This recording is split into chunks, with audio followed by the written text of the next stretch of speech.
வணக்கம். இன்று 19ஆம் தேதி 12ஆம் மாதம் 2025ஆம் ஆண்டு. இன்றைக்கு நான் ஒரு சிறப்பு செய்தியோடு வந்திருக்கிறேன். சிங்களவர்களாக இருந்தாலும் சரி, தமிழர்களாக இருந்தாலும் சரி, முஸ்லீம்களாக இருந்தாலும் சரி, அர்ச்சுனா என்ற ஒருவருக்காகத்தான் மக்கள் வாக்கு அளித்தார்கள் என்பதை யாரும் மறக்க முடியாது. மருத்துவ மாபியாக்களை அழிக்க உருவாக்கப்பட்டவர்கள் ஊசி கட்சி. மருத்துவ முறைகேடுகளுக்கு முடிவில்லாது மக்கள் கஷ்டப்பட்ட போது ஊசி கட்சியின் தேவை உணரப்பட்டது. ஆனால் இவர்களுக்கு யாரும் ஏனையவர்கள் ஆரம்பத்தில் பெருமளவு ஆதரவு கொடுக்கவில்லை. இருந்தும் மக்கள் சந்தோஷமாக வாழ வேண்டும் என்றும் ஊழல்களை தட்டி கேட்க வேண்டும் என்றும் ஊசியை கட்சியை வளர்த்தார்களே ஒழிய கடைசியில் நடைபெற்ற குழப்பங்களுக்கு அவர்கள் காரணம் இல்லை. சரியா? இந்த செய்தி ஊசி கட்சி தொடர்பாகத்தான் இருக்குது. இந்த செய்தியை முழுமையாக பார்த்துவிட்டு விமர்சனத்தை முன்வையுங்கள். சப்ஸ்கிரைப் செய்யாதவர்கள் சப்ஸ்கிரைப் செய்யுங்கள். அதுதான் எங்களுக்கு மேலும் செய்தி போட தூண்டும். இது பணக்காரர்களுக்கு மட்டுமல்ல, ஏழை மக்களுக்கும் உரியது இந்த அரசியல். இது அர்ச்சுனா டாக்டருக்கு உரிய செய்தி மட்டுமல்லாது அனைத்தின மக்களுக்கும் உரியது.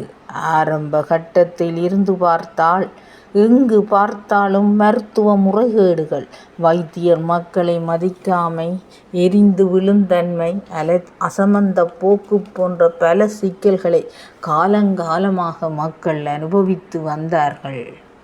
கவர்மெண்ட் ஹாஸ்பிட்டல் பற்றி மக்களுக்கு நல்ல அபிப்பிராயம் இல்லாது போய்விட்டது. இதுவரை கடமை நேரத்தில் வைத்தியர்கள் பணியில் இருப்பது இல்லை. சொந்த வேலைகளுக்கு அந்த நேரத்தை பயன்படுத்தி வந்தார்கள். மக்களை நெடுநேரம் காக்க வைப்பது, தகாத வார்த்தைகளை பாவிப்பது, காது கொடுத்த பேஷண்டின் முறைப்பாடுகளை கேட்காமை. சரியா?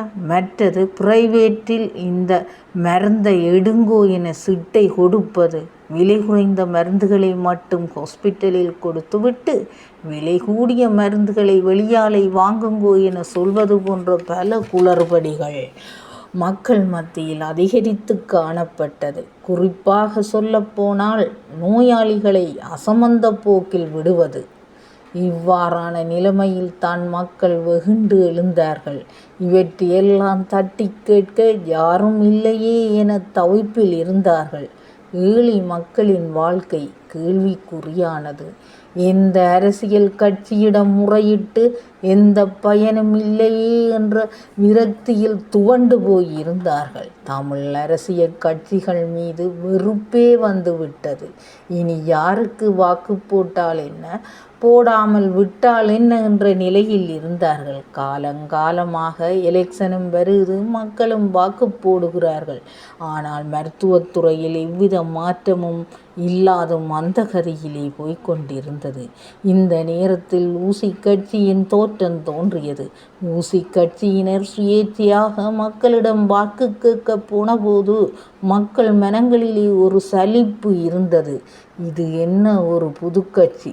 அநேக மாணவர்கள் ஆதரவு கொடுத்தார்கள். சிலர் நீங்கள் வந்து என்ன செய்ய போகிறீர்கள் என்று கேட்பதிலிருந்து அரசியல் கட்சிகள் மீது மக்களுக்கு இருந்த தவறான பார்வை இருந்ததை அறிய முடிந்தது. மக்கள் ஒருவாறு சாவச்சேரியில் ஆரம்பித்த போராட்டத்தால் தான் மக்களுக்கு நம்பிக்கை வந்தது. மருத்துவ மாபியாக்களுக்கு முடிவு கட்ட டாக்டர் அர்ச்சுனா தேவை என்று உணர்ந்து அவரை வெற்றி பெற வைத்தோம். அவர்களின் கட்சிக்குள்ளேயே சில பாகுபாடுகள், பிரச்சனைகள் வந்து பலர் பிரிந்து போய்விட்டனர். இந்த நிலையிலும் மனந்தளராது சரியாக சிந்தித்து முடிவெடுத்தவர் டாக்டர் அர்ச்சுனா. கூட இருந்தவர்களை குளிபறிக்கும் போது தனது அறிவாற்றல் கொண்டு தனது அரசியல் பயணத்தில் காலடி எடுத்து வைத்தார். இன்று வரை மக்களோடு மக்களாக போராடுகிறார்கள். அன்று அவர் வாய் மூடிக்கொண்டு வைத்தியராக பணியாற்றியிருந்தால் எங்களின் நிலை என்ன யோசிச்சு பாருங்கோ. தமிழனுக்கு குரல் கெடுக்க யார் இருக்கினம்?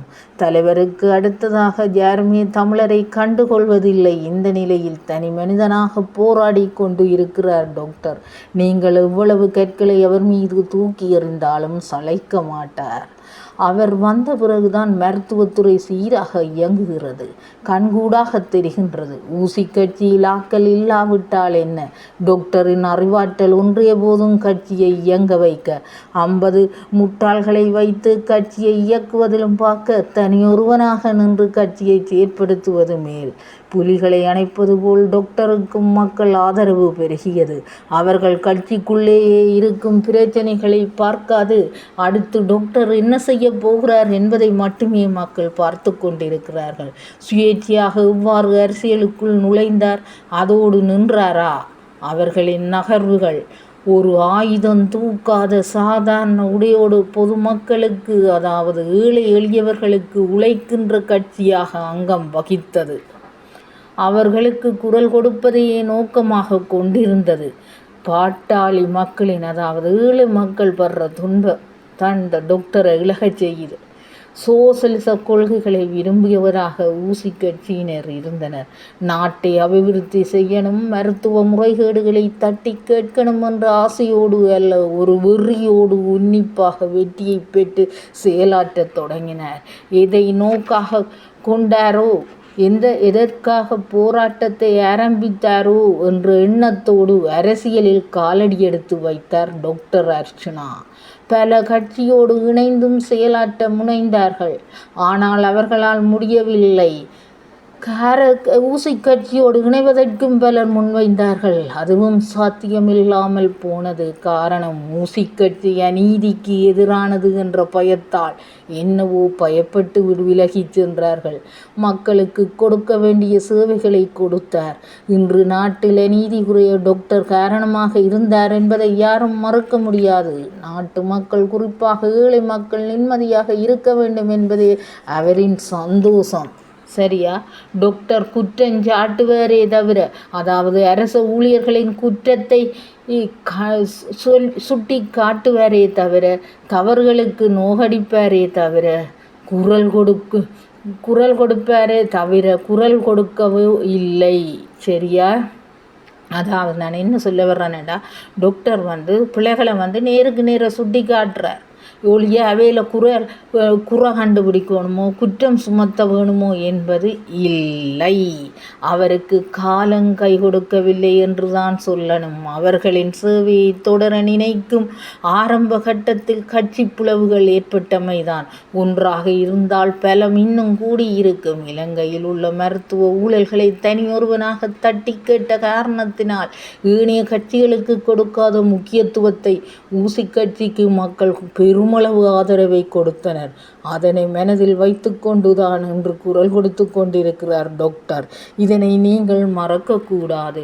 டாக்டருக்கு நாம் ஆதரவு கொடுத்து கொண்டே இருக்கணும். அப்பத்தான் நமது உரிமைகளை நாம் வென்றெடுக்க முடியும். நாம் உரிமைகளை போராடித்தான் அரசிடம் பெற வேண்டியிருக்கு. சொந்த உழைப்புக்கு கூட கூலியை போராடித்தான் பெறும் நிலை மக்களுக்கு இருக்கு. இதை மறக்க வேண்டாம். எங்களுடைய உரிமைக்கு குரல் எழுப்பிக் கொண்டிருக்கிறார் டாக்டர் மார்கள். சரியா? போராட்டத்தில் பல கோரிக்கைகளை வைக்கிறீர்கள். மக்களும் போராட்டங்களில் பல கோரிக்கைகளை வைக்கிறீர்கள். எதையாவது கண்டுக்கிறார்களா? ஏன் கண்டுக்க மாட்டார்கள் என்று யோசியுங்கோ. இதற்கு தீர்வு பெற்றுத்தர டாக்டர் மட்டுமே சாத்தியம். டாக்டர் எப்படி பேசினால் என்ன, கதைத்தால் என்ன, அவரது தனிப்பட்ட வாழ்க்கையில் எப்படி இருந்தார் என்ன, அதை பற்றி நீங்கள் ஏன் கவலைப்படுகிறீர்கள்? அவர் செய்ய வேண்டியவற்றை சரியான நேரத்தில் செய்கின்றாரே, அது உங்கள் கண்ணுக்கு தெரியவில்லையா? அதாவது பெர்ஃபெக்ட் மேன் என்று தான் சொல்லணும். டாக்டருக்கு இனிக்க பேச தெரியாது, நடிக்க தெரியாது, உள்ளதை உள்ளபடி திரிவுபடாது, கவர்ச்சி உள்ளபடி கூறுவார். கவர்ச்சி பேச்சில் கேரியன் நடக்காது. தெரியுமா? டாக்டர் அர்ச்சுனாவை தொடர்ந்து அரசியலில் பயணிக்க நாம் தான் அவருக்கு ஆதரவு கரம் கொடுக்க வேண்டும். இல்லது தமிழ் மக்களின் உரிமைகள் பறிபோகும் நிலை வரும். இதை கொஞ்சம் உணர்ந்து செயற்படுங்கள். சரியா? இந்த நேரத்தில் குறைகள் டாக்டர் எவ்வளவு நல்ல விஷயம் தந்த காணொலியில் சொல்லி கொண்டிருக்கிறார்கள். எல்லாம் உங்களுக்கு தெரியும் தானே. அவற்றை ஃபோன் சின்ன பிள்ளைகளும் பார்க்குறபடி தான் பேசுகிறார். அட்வைஸுகள் எவ்வளவு சொல்லி கொண்டிருக்கிறாரா. அவர் இப்போ வர்ற இளைஞர்களுக்கு ஒரு மோட்டிவேட்டாக தான் இருக்கிறார். இதை மறக்க முடியாது. சரியா? நிச்சயமாக 100% டாக்டர் நல்ல கருத்துக்கள் சொல்கிறார். நீங்கள்லாம் அவர்களை தவறான பாதையில் இருந்து ஒரு சில சமயம் அவரை கோபம் பட வச்சு இன்பம் காணுகிறீர்கள். அவற்ற கேரக்டர் சரியா நல்ல டாக்டர், குணம் படைத்தவர். சரியா? நாட்டை முன்னோட்டணும் என்பது தான் அவருடைய ஆசை.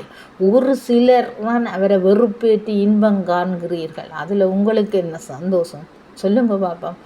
எங்கட மக்கள், அதாவது ஈழை மக்கள், எங்களுக்கு கீழே உள்ள ஈழ மக்களோட நிலையை உணர்ந்து செயற்படணும். எந்த அரசியல்வாதியும் செயற்படினமில்லை.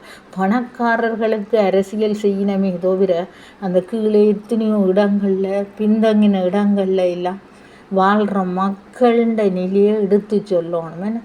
தமிழ் மக்களுக்கு கிடைக்கிற உரிமைகளை இன்றைக்கு பாராளுமன்றத்தில் கதைச்சு பெற்று தருகிறார். சரியா? இதை நீங்கள் ஏன் தெரியும் உங்களுக்கு டாக்டர் செய்கிற நல்லதா, ஆனாலும் என்னவோ உங்களுக்குள்ள வெறுப்பில் அவரை நீங்கள் சில நேரம் என்ன தூற்றி கதைக்கிறீர்கள். சரியா? அது உங்களோட பிரச்சனை. சரியா? அவருக்கு தெரியும் படித்தவர் எப்படி கதைக்கணும், எப்படி பேசணும். நல்ல மோட்டிவேஷன் கருத்துக்களை எல்லாம் ஃபோனில் சொல்லி கொண்டு இருக்கிறாரா. சரியா? இன்றைக்கு டாக்டரை நீங்கள் முதலமைச்சர் ஆக்கினீங்களேண்டா. சரியா? எத்தனையோ தீர்க்கப்படாத பிரச்சனைகளுக்கெல்லாம் தீர்வு வரும். இப்போ பாராளுமன்றத்தில் அவர் ஒரு எம்பியாக தான் இருக்கிறார். எம்பியாக இருந்து அவர்கிட்ட பணி என்ன உங்களுக்கு தெரியும் தானே. அவரை நாங்கள் அடுத்த போஸ்டில் முதலமைச்சரில் இருத்தினாதான் அதாவது உள்ள ஸ்டேடியம் அந்த ஓல் பார்க்க திருத்தி கட்டி தருவார். இப்போ அதுண்ட போராட்டத்தை எல்லாம் யாரும் கட்டக்கூடாதுன்னு நிறுத்தி வைப்பட்டிருக்கு. அதை கட்டி முழுமையாக தருவார். இப்படி பல அபிவிருத்திகள் எல்லாம் டாக்டர் செய்து தருவார். நீங்கள் அவற்றை பாதையில் விடுங்கோ. அவரை சும்மா தூற்றி கதைச்சு சொன்னாலும் சிலைக்கு ராக்கள் இல்லை. சரியா? 1000 கல் காய்த்த மரத்துக்கு தான் எல்லாரும் கல்லறிவினோம். அதுக்காக மரம் காய்க்காமல் இருக்குமா? இல்லையே, காய்த்து கொண்டு தானே இருக்குது. அதுபோல் நீங்கள் சொல்கிறது உங்களோட மனநிலையில், நீங்கள் டாக்டரை பேசுகிற போது தெரியுது, உங்களோட மனநிலை தான் தெரியுது. சரியா? டாக்டர் அதில் எந்த சந்தேகமும் இல்லை. உங்களோட மனங்களை தான் நீங்கள் அந்த போன்ற மெசேஜுகளால் வெளிப்படுத்துறீர்கள் நீங்கள் ஆதங்கத்தை. சரியா? நல்ல ஒரு குடியில் நல்ல இதில் பிறந்தவ இப்படி கொமாண்டுகள் இவைக்கும். சரியா? யூடியூப்களில் சமூக வலைத்தளங்களில் போட மாட்டேனான். நீங்கள் போடுறீங்கன்னா அது உங்களோட வளர்ந்த பண்பைத்தான் எடுத்து காட்டுது. சரியா? இது வேறு புதினமில்லை. டாக்டருக்கு நாங்கள் ஆதரவு கொடுப்போம். அவரை எலெக்ஷன் ஒன்று நடந்தால் முதலமைச்சர் ஆக்குவோம். சரியா? நன்றி. இத்துடன் எனது காணொலியை முடித்து கொள்கிறேன். மீண்டும் நாளை சந்திப்போம்.